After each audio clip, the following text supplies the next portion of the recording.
Hey guys, and welcome back again to our series where we are currently making builds for new players.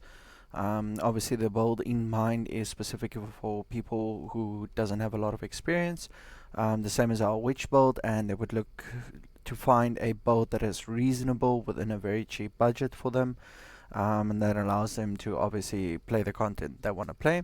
So currently, what we have is the Gemling Legionnaire. And if you'd like to watch our other builds, please just follow the link. I'll just add it at the end of the video or just in the description. But you can go check out our other build. It's the Blue Exorcist Witch, and essentially it's Fireball.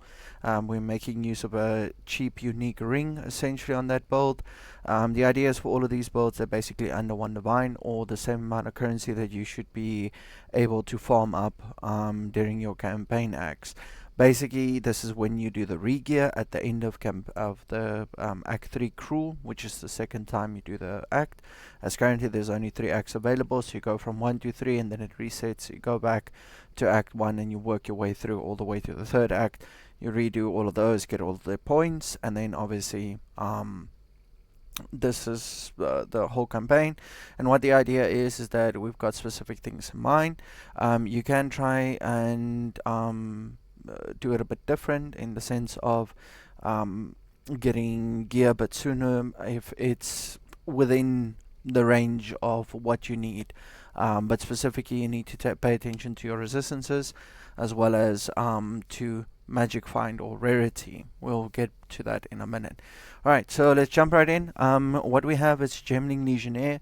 We started with this concept. Originally, we would have made a minion build out of this. We wanted to abuse the +1 to level of skills plus quality, as everybody knows that the levels to minion skills are absolutely vital. So because of this, we initially thought to make this character. However, it was around about Act 2, the first Act 2, level 28, that we realized it's not going to be that effective, nor is it going to work that great. So we rather went back to a crossbow build, and we're featuring it currently in our build guide. We're using this because of 2 reasons. A, we want to abuse the attribution. The crossbow is quite difficult for the reason that you need to stack defenses as well as stack damage. Now, with this in mind, where the problem comes in is currently there's no increased health, so you have to go for energy shield, which is your only viable option. Obviously, you can go armor evasion. With that being said, armor is absolutely useless at the moment in the game, so we've opted in to rather move up to the monk side of the tree, where we can get more elemental damage as well as evasion and energy shield, and we're going to stack those 2 together and use points on the tree to convert some of your evasion into energy shield, some of your energy shield into evasion, and have the 2 stack off each other. For now, we are at a certain level where we can't really do that effectively. That's why we've got evasion as well as a nice large health pool that we use. So the 3 essential things that you'll be looking on your gear, it'll be in this following order. On your crossbow, you need 2+ levels to projectile gems, and then you're focusing on increased elemental damage as well as physical damage, not just one of the 2, both are equally important. Okay, this will give you your damage, and then obviously if you can put in a little bit of leech, that'll be great. If you can get a crossbow with a nice high amount of crit, that'll be great. As for a later build, once you start farming heavy into maps, what we're going to be doing is we are going to move into a heavier crit build. And the reason for that is that we are using a lightning skill gem, and lightning skill gems have an insane critical damage multiplier compared to all other skills. So just so that you know, keep this in the back of your mind. In general, the basis for the different type of elementals, I'm not sure about fire, but fire's got a good overall just DPS and burn. But when it comes to lightning damage has a higher crit multiplier, and then for ice skill gems, you have a higher base crit chance. So keep that in mind. Right, so we're going to quickly hop in here and we can just do a quick run through on what we did and how we got there. So this is our Gemling Legionnaire. The gear that we have is, you're looking at anything from 1 exalt to 5 exalts. Okay, where things are going to start getting pricey is stacking defenses as well as additional properties that you need, while still keeping the price low, but also getting rarity magic find essentially on your gear. We'll be going through that and we'll just show you what we've done and how we've compromised it. I did make a mistake with the amulet that I got. We are also heavily relying on spirit because we're making use of multiple auras to help us get through it. And what I would like is to get it at a point where the auras allows you to essentially you can just switch them on and forget about them, and there's no need to swap between them. So as you'll see on the build guide, we've got Herald of Ash, and currently we don't have Herald of Ash in, but we'll give you a quick run through. So let's start off with the basics. Let's start with the skills. So your bread and butter skill is going to be Galvanic Shards. Okay, this is the skill that you are going to be using mainly. So in the beginning game, you're going to be using your normal crossbolt, and then you'll be obviously going into shards, the standard physical shards, as this is the first couple of skills that you'll be unlocking as you level up through. Once you get that, you'll be going all the way through to Act 2, and I think round about Act 2 is where you'll be actually investing more towards the galvanic shots. Now do keep in mind here, you want to get some nice damage, or what I would recommend is get yourself a crossbow with some heavy physical damage. It doesn't matter if it's corrupted, non-corrupted, or already got runes in, it doesn't matter. Just see if you can find a crossbow that is mainly focused towards physical damage, and then what you do is you pop in the following: Rupture and Lacerate. We've got Martial Tempo as well as Scatter Shot, but if that is not an option for you, what I would recommend is just going a simple Corrosion and Blistering Plague, or where is this other one? But it's basically just a chance to poison. I think it's Envenom is the gem's name. So you take Envenom as well as Corrosion. And the reason for this is going to give you some nice hit damage. This will make sure that you poison them. It gives you nice DPS over time, because in the beginning game you're going to struggle with DPS output, especially with single target mobs. You'll notice that you're struggling Act 1 to kill a lot of the more tankier mobs. So that'll be your best solution towards that. And very important, you are going to be wasting around about 20 exalts, depending on how you buy in. Obviously I went for a bit higher budget things because I'm recording this, and unfortunately I have a day job, so I've got a full-time work and I do this part-time. So I didn't have the option of waiting around until somebody could respond to me. So more than once I've been forced to go for items that's run about 10 exalts, that I could pick up a better version of that item that's run about 2 to 3 exalts, but unfortunately the people were not available at that stage. So just do keep this in mind. Right, so that's how you're going to be getting through it until you get galvanic shots. Once you get galvanic shots, you want to be partnering up with glacial bolts. These two skills are going to be your bread and butter. So how galvanic shots work is basically it shoots out into a cone in front of you, as you can see here, and it shoots multiple shots, right? As you can see, this DPS is quite low compared to, for instance, your Herald of Ash damage, or your standard crossbolt shot, right? And you say to me, okay, but listen, yeah, but why the hell am I going to be using this thing, this pansy ass shot here that's basically got no skill effectiveness for me? Well, the answer is actually quite simple. So the reason why we're going to be using this pansy ass shot is because of the secondary effect.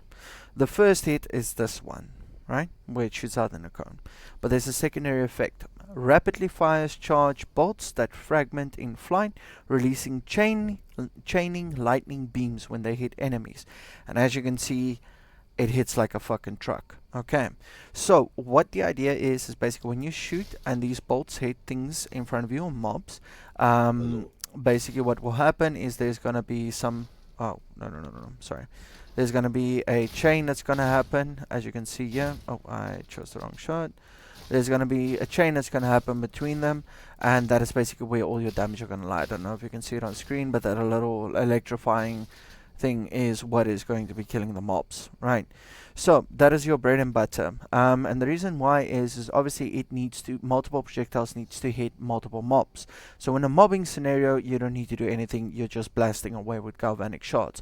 But once it comes down to single target DPS, this is where things get a little bit more complicated, because either you need to stand on top of the mob that you're shooting, the unique or the rare or the boss, Obviously, if it's got a wide frame, you don't need to do this. You can just fire as normal. But if it doesn't have a very large hitbox, what you're going to have to do is you're going to have to swap over to Glacial Bolts, shoot once, and we've got this in combination with Fortress. That's basically the only one that you need. And it makes a little circle right around them. So let's do this so that you can see how this works. So you see, that's how it is. And now, if you fire, do you see how it's chaining in between these things, right? And that is what you want. That is what you need. This is going to be your bread and butter. So in single target DPS situations, you're going to put a little fortress around them, and you're going to be shooting at this, and this is basically going to be bouncing those beams back and forth between the ice wall and the unique mob, and that'll be murdering them very, very quickly. Right, then in combination we are using the following. We're using the explosive grenade as well as the gas grenade, and there's a nice little interaction there. So if you have like a little bit of a choking point, let's say they're coming through this tree area, you're going to pop this, and it's going to make a nice little area and a little field where if people stand in it or the mobs stand in it, it's going to be constantly poisoning them and doing some damage over time, which is really nice. And then build that in with the corrosion that we've got there. That is going to bring down their armor until the armor breaks, which allows you to do more damage. Now, remember what I said about the crossbow? You want to stack both your physical damage as well as your elemental damage. And the reason for this is if we look over here, converts 40% of physical damage into lightning damage. Now, what you need to understand is this is of your base damage, okay? This is before any sort of calculation happens that gives you your additive damage. And why this is important is because you can't stack. You can't stack physical and then convert it over to elemental and then stack it again. That's not how it works. It used to work like that in Path of Exile 1, or it still works like that in Path of Exile 1. However, it does not work like that in Path of Exile 2. How in Path of Exile it does the calculation is first does the conversion and then it does the multiplication. So that's why we are stacking both physical as well as elemental damage, because you're doing both types of damage. And your leeching will mainly be coming from physical damage. I have not, as of yet, been able to find any other source of leech, except obviously for the physical damage. And this is why you need to stack both physical as well as elemental damage, and this helps you to really bolster your overall DPS. Then we've got Herald of Thunder and Herald of Ash. You'll be using that in combination. Herald of Thunder is quite simple. If you shock an enemy and you kill them, it gives you 3 charges which will erupt every time you shoot an enemy, and you can constantly refresh this using Galvanic Shard, and you've got a very high chance to shock with it, which essentially allows you for better map clearing. And then when you use Herald of Ash, it's basically based on the overkill damage. So if you shoot a mob and you kill it and you overkill it, then it'll basically explode that mob for a percentage of its life. It converts it to fire damage. Right.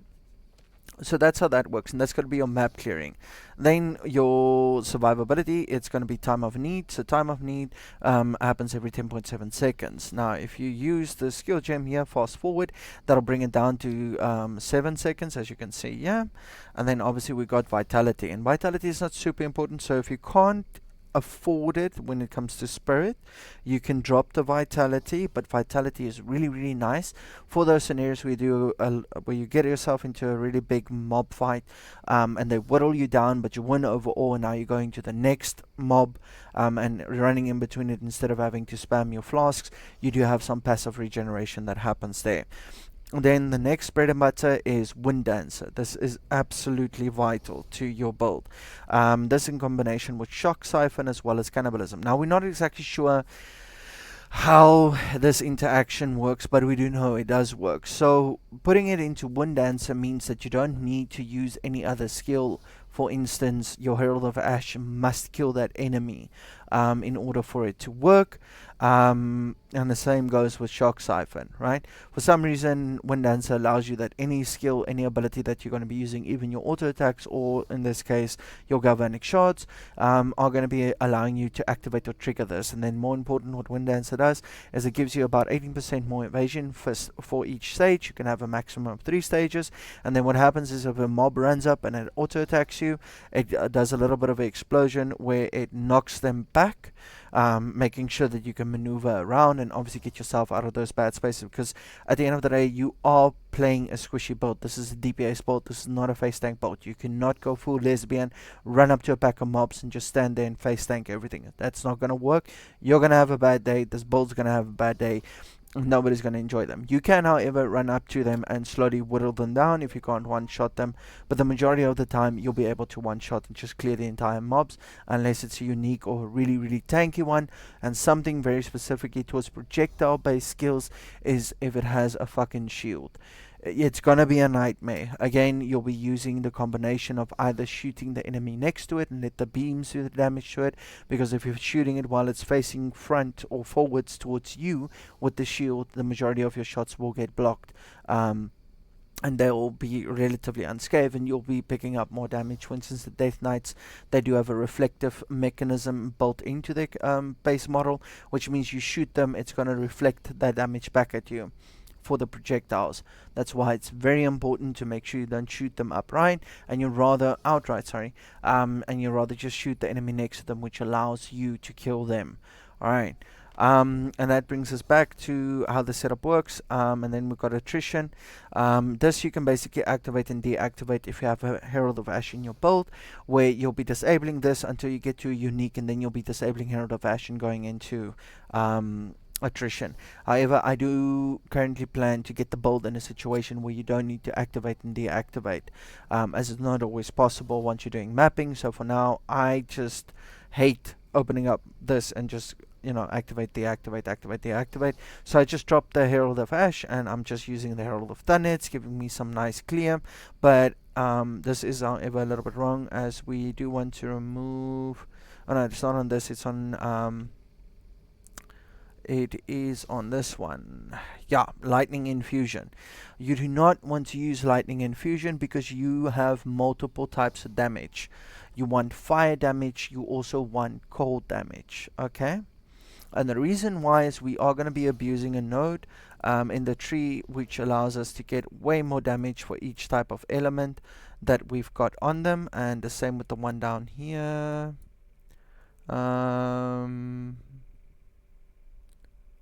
Okay, it doesn't have it here. I know there's one around here somewhere that we wanted to use. There we go. This is one of the ones that we are working towards. So it gives you 25% increase of damage by affected ailments, not necessarily each individual ailment, but for any sort of ailments that happens on them. And obviously what happens with these infusion based skills, you get one for fire, you get one for cold. It does give you a large amount of damage, but the trade-off is you do far less of the other types of elements. So that is part of the reason, something that we have to fix on our build, because we do want to shock, we do want to freeze, and we do want to ignite. So we will be removing that, and then we'll rather be going for the one that's just like pure flat damage. I think it's currently the one that gives you flat physical damage or something. It shouldn't be working, but it is working, to my understanding from what I've seen other people explain about it. Right, so that is that. Then if we have a look down here to the skill tree, it's fairly basic. We are running just down here. I'm grabbing all of these nodes, and then I also grabbed this one, and that's just essentially for the strength and the deck stacking, because remember, you have to get your equipment. But when it comes to the Gemling Legionnaire, we've got this stat, which means that we don't need to stack multiple stats, and that's a problem with the majority of the builds out there. It's very stat deficient, okay? You need to stack like 150 for intelligence, you need to stack 150 for dexterity, you need to stack 150 for strength, which is really, really difficult to do, especially if you also need to get survivability, which is very difficult to get currently, because there's only one way to do it and you're nowhere close to it, which is energy shield. And then on top of that, you also need to get all the other stats for your equipment, your gear, as well as the gems. So we went with the Gemling Legionnaire, and we're using this one, adaptive capability, which allows us that any one of the stats that we stack is fine, which allows us to do some weird and wonky stuff. For instance, I have 97 dexterity, but that's only for my equipment, so I just need to boost that a little bit, and then 68 intelligence. I'm actually quite overcapped here, so I can actually bring this down quite a bit. I do think we get a lot, like 30 points of this we're getting from our skill tree. And then the most important one is the enhanced effect or enhanced effectiveness. And the reason why is, if we take a look here at stats, let's go back here and we go to strength, you'll see that every one strength that we have gives you +2 life. Now if we have an enhanced effectiveness, we get double that. So what this means is that for every one strength that we stack, we get 4 life.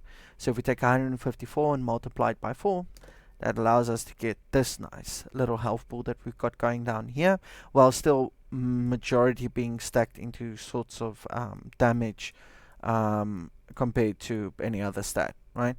And then over here you can see what we've done with the armor and evasion, and we're going to move down here. We're going to grab these nodes here, and we'll also be moving over and grabbing these nodes here, and hopefully we've got enough to grab this. And then this is a really important node, we'll get to it in a minute. And this node here. And the reason why is this gives us a fuck ton of energy shield. So if we're going to be grabbing that, we also need to be grabbing all of the energy shield nodes that are listed here, as well as these nodes that are listed here, and then also startup of energy shield. If possible, we would like to rather use this one. And then we are close to these nodes. So for the final build, we might just actually be grabbing all of these nodes instead of the ones down there. But again, we will get to it when we get to it. So for now, this is how the build works. This is how the build operates, and we grab these stats the last, like way last. We were just basically coming down here, grabbing these as soon as we can, grab this as soon as we can. We grab this before we grab this, but I can tell you, make your life easy, just grab these nodes beforehand. It's going to make it a hell of a lot easier. And then you can run all the way down here, and you can grab this. We could have run through here to grab this instead of doing it this way. It might be a little bit more effective. However, it allows us to unlock an extra gem or jewel slot, and also just helps us do a bit more of strength stacking. We will be grabbing these nodes eventually, and we are going to make our way over here just to grab some more armor break for this node, and possibly these nodes, because this gives us 20% of our leeches instant, which is part of our survival mechanism. Okay, so we've got flask, we've got generating flask in the background, we've got evasion, we've got life, and we're going to have energy shield that we are stacking up. Currently not doing too hot on it, but we are going to be stacking that up. And what the idea is, we want about like 3k health and another 3k energy shield. Hopefully we can stack that a bit more, and then we just want to fuck ton of DPS. We are surviving off of the flask, as well as the fact that we can do really good crowd control, and then the leeching, as well as the constant regening from killing mobs that we're getting from our cannibalism. And then obviously you can see where the shock siphon comes in and works out quite nicely for us. Right, so that being said, moving along, we do currently have a quick setup of the build that is available on Mobilytics. As you can see, we are not fully leveled yet. We are currently sitting at level 73. We have completed, I think, tier 7 maps, corrupted. So those are yellow maps and corrupted. And some of them had really gnarly mods on it. And we did a delirium.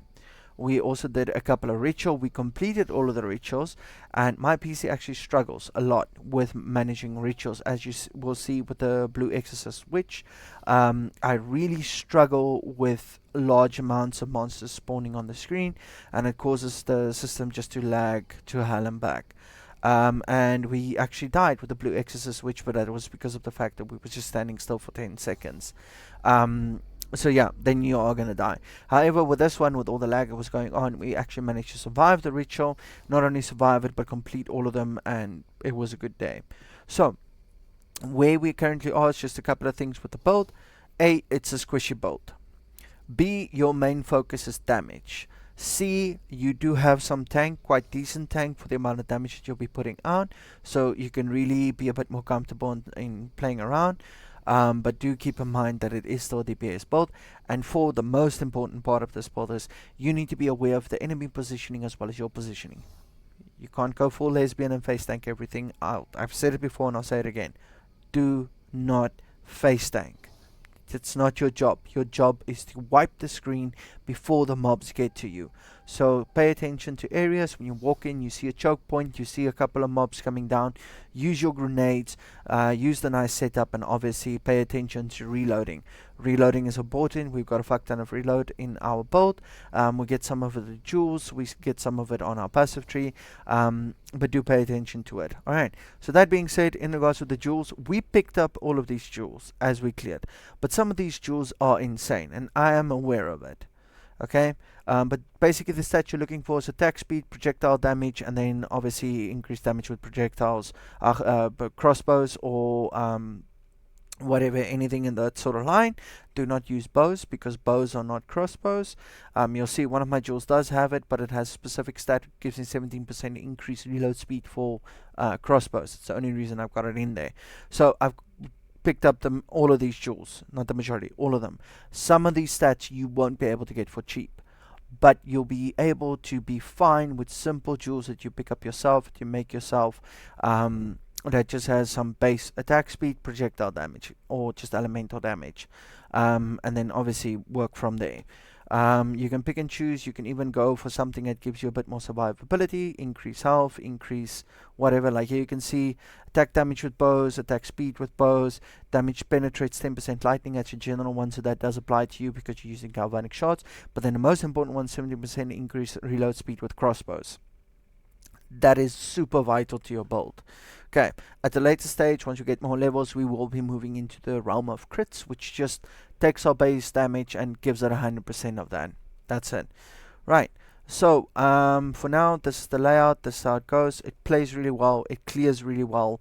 I do find it exceptionally well. You'll be having a hell of a lot better time if you have a better PC, but if your PC struggles, this might not be the build for you. I'll be upfront. If you want to try it out, it's simple, it's cheap, you don't need a hell of a lot of investment, you'll get all the currency you need from the campaign, and this is a fairly cheap build. So yeah, and then in regards with items, just to show that I'm not bullshitting, you can see all of these items are level 54, 59, what one is this? This is the highest level item I've got here, 67, 59 again, 54, 54, 50, 59, 56. This is start of end of Cruel Act 2, start of Cruel Act 3. Like this is where you can get this equipment. Then just the last vital part is in regards to your flask charges. Please get this. Whatever other stats you get on there, increased recovery on low life, instant recovery, all of this, please get one that says gain 0.2 charges per second. When you're in a boss fight and you're struggling to kill it, but you're able to tank the hits and you're slowly whittling him down, the last thing you need to do is fight him for 15 minutes and then just take a massive hit, and at the end of that hit you're trying to use your flasks, you can't, you ran out of flask charges, and then you take a secondary hit and boom, you're dead. Now you have to do the whole thing over again. This will really help you. However, if you do use the 1-2 step combo, it's basically like a boxer build because it's a 1-2. The first one sets it up and the second one is where the power comes in. So keep that in mind, play the build accordingly, and you'll be perfectly fine. Cool. Have a look at it, and then yeah, unfortunately I won't be taking this build any further. At the moment, as I said, I do this part-time and we need to move on to the monk build. So what we're going to be doing is we are going to be making all of these starter builds for you to start the game, to check it out, and then once we're done with all of the classes, all the different type of classes, we might be giving minions a skip because currently I don't see an effective or a accurate way of doing a minion build without getting into really expensive items. Minions are just not worthwhile. If you're a starter and you really want to do it, please go check out Gazi TV, as well as Zizarin. Zizarin is currently doing a minion build and he's solo self-found. You can have a look at their builds that they're using from different creators. But I will not be bringing out a build that says it's starter friendly, especially with the current state of minions. So unfortunately that is where the situation is, right?